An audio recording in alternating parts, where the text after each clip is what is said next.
Oui, chérie. Darling, Oui. qu'est-ce que tu racontes? Tu dis? Que quoi? Ce que tu viens de dire tout à l'heure pour t'adouciner. J'ai dit que tu es tellement belle et je t'aime tellement que je vais pas te lâcher. Pas question. Carrément? Carrément. J'ai tellement souffert et il est nullement besoin de te lâcher. Même si on se fâchait comment, même si tu voulais plus me voir,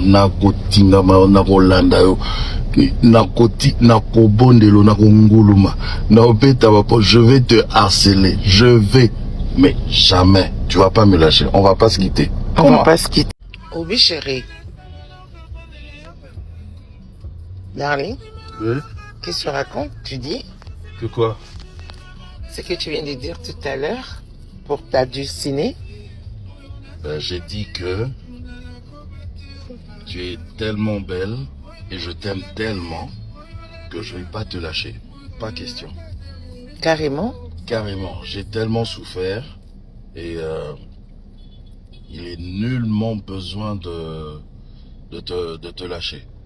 Même si on se fâchait comment, même si tu voulais plus me voir,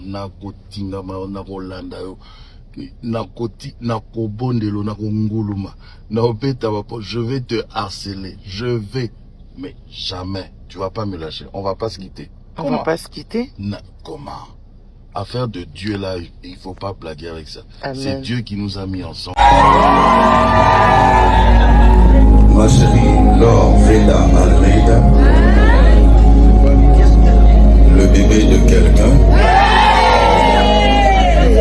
elle Barbito, par cette alliance, je viens déclarer ma flamme, mon amour pour toi inconditionnel, et je déclare au nom de tous ces amis réunis que je vais t'aimer, te chérir, jusqu'à ce que Jésus-Christ revienne.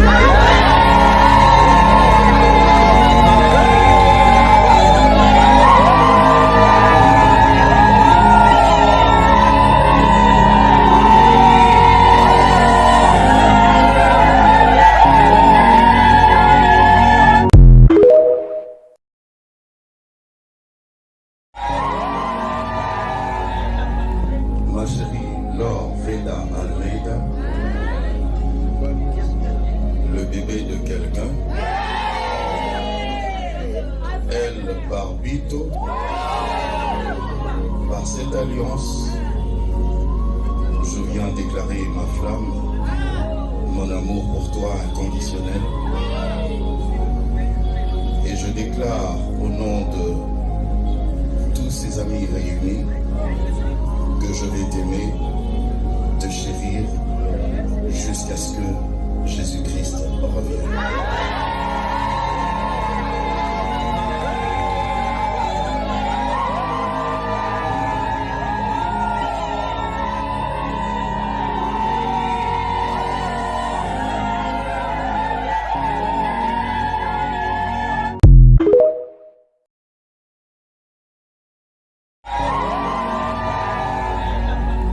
Ma chérie Laure Veda Almeida, le bébé de quelqu'un, elle Barbito, par cette alliance, je viens déclarer ma flamme, mon amour pour toi inconditionnel, et je déclare au nom de tous ces amis réunis que je vais t'aimer, te chérir, jusqu'à ce que Jésus-Christ revienne.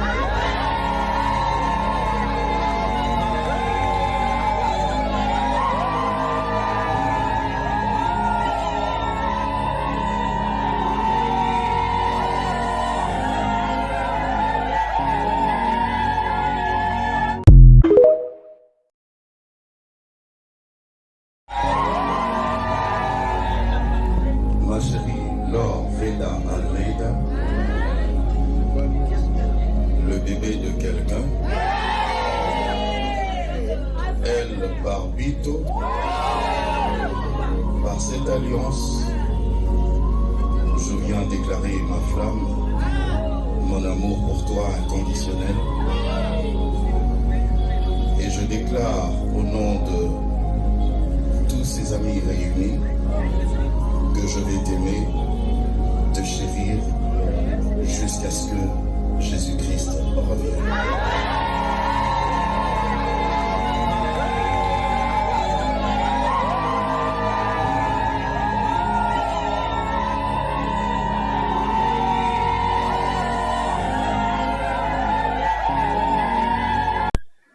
Quand on a dirigé Rabatuna prière et repentance, et ça a atteint la modération, c'est le Saint-Esprit. Dans chaque prière, on a redirigé, il y a intercession, la voie de la repentance. Il y a des sujets que le Saint-Esprit me donne pour la libérer dans la prison. Nous avons plusieurs prisons spirituelles.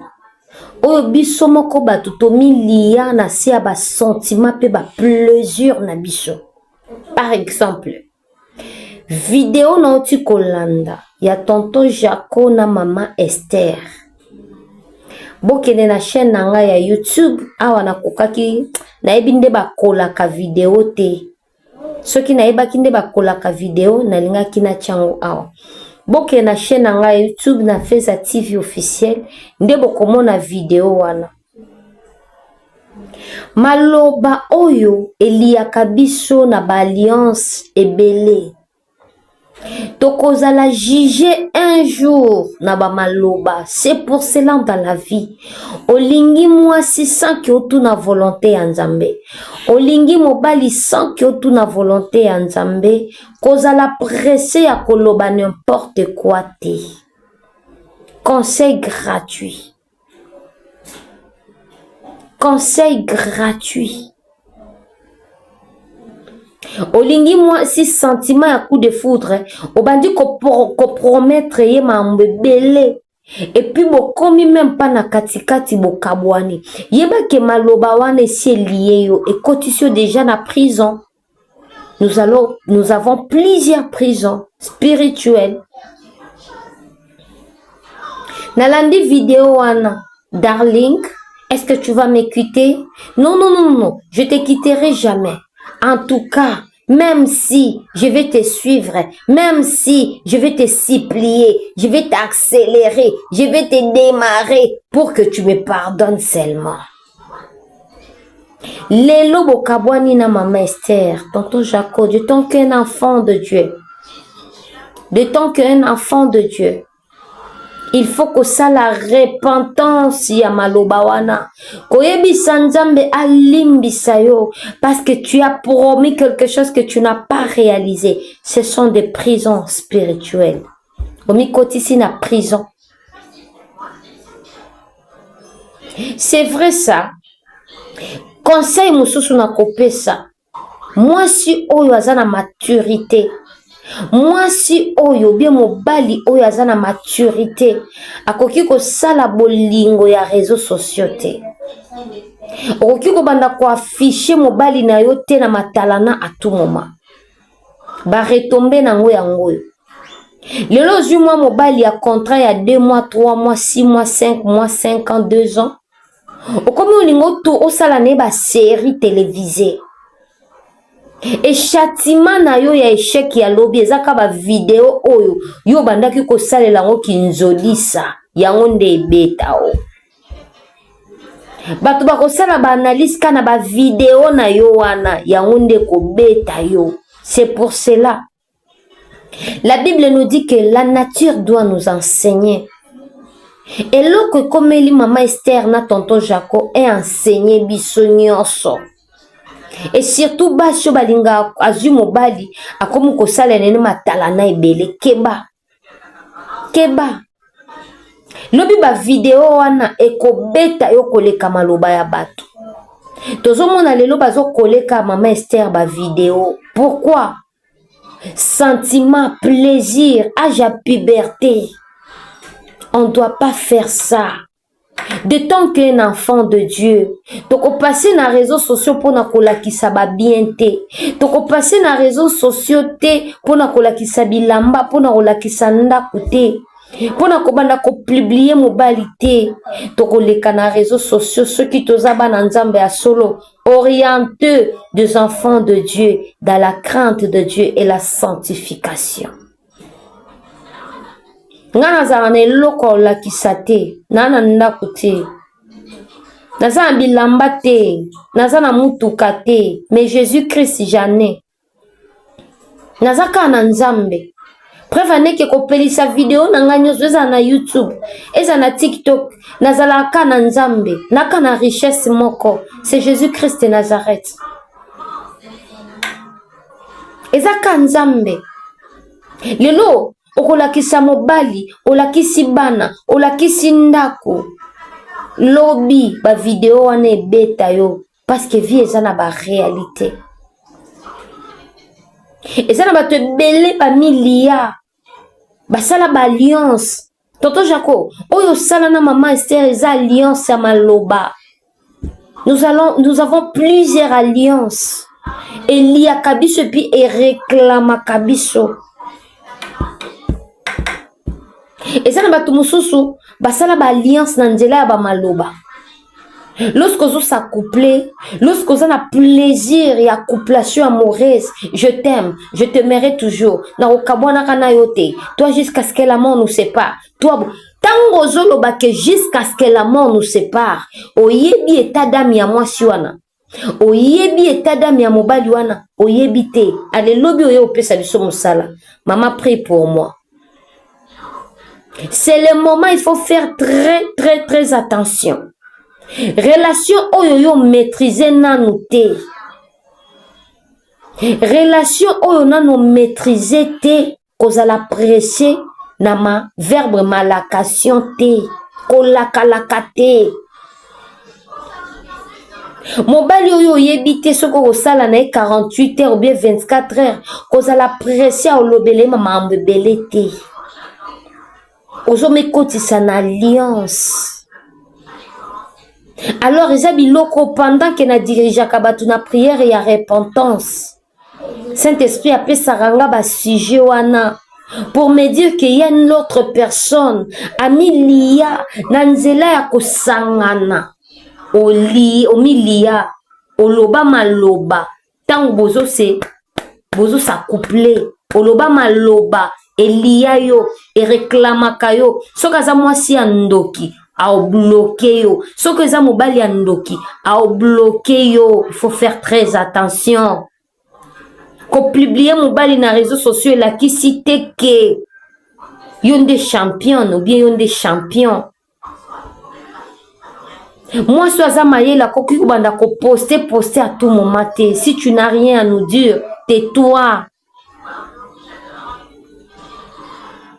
Et lelo bazozo ngisela ka tonja koma loba ake kobala mwasi mususu mais a prometa ki déjà maman Esther na kotika kayote jamais atia déjà jamais mais lelo atiki maman Esther ake ko honorer mwasi mususu sko maloba oyo aliaki na Esther. Confirmation maman Esther pe azana maloba ya loba ki preuve ki apesa ki e kombo Darling, encore sa tonalité. Darling, tu sais quoi? Est-ce que nous sommes de Matalana? Pourquoi tout ça? Moi, Nzamba koki ko se comporter bongote. Moi, Nzamba koki ko banda ko ya ko afficher les batu bolingo na réseaux sociaux te. Tozaka na mission kozala na bilanga. Pona koluka ba âme o eza perdu kozongisa bango na kati ya bergerie ya papa na biso qui est Jésus-Christ de Nazareth. Toza na mission ya koluka batu ba se repentir po bazwa chemin ya paradis parce que nzamba sala li felu pona mutu te. Ezala conseil tonton Jacob mama Esther boloba na ba maloba bosala ba bolingwa ba novelas bomilia. Et les autres tonton Jacob qui honorer moi si mususu mais azana ba maloba tika ke pas moi si mosusu bien aimé. Il faut que ça lango repentance. Il faut réparer avec ça. Toyebi mutuka ya liwa ekoleka te. Toyebi enlèvement ekosalema te na kati ya vie na yo. Oke na ba maloba, oke na escroquerie, oprometaka mobali moko boye, na oboyaka yo te, mais komaka na moment moko, oboyaka mobali yango akaba te, na kangi mutema na lembi, mais oza na maloba o deja milia. Bien-aimé, il faut faire très attention. Chemin moko eza ka repentance, la voie de la repentance. Repentez-vous. Tout ce qui a sentiment ya mokili, aimez-moi.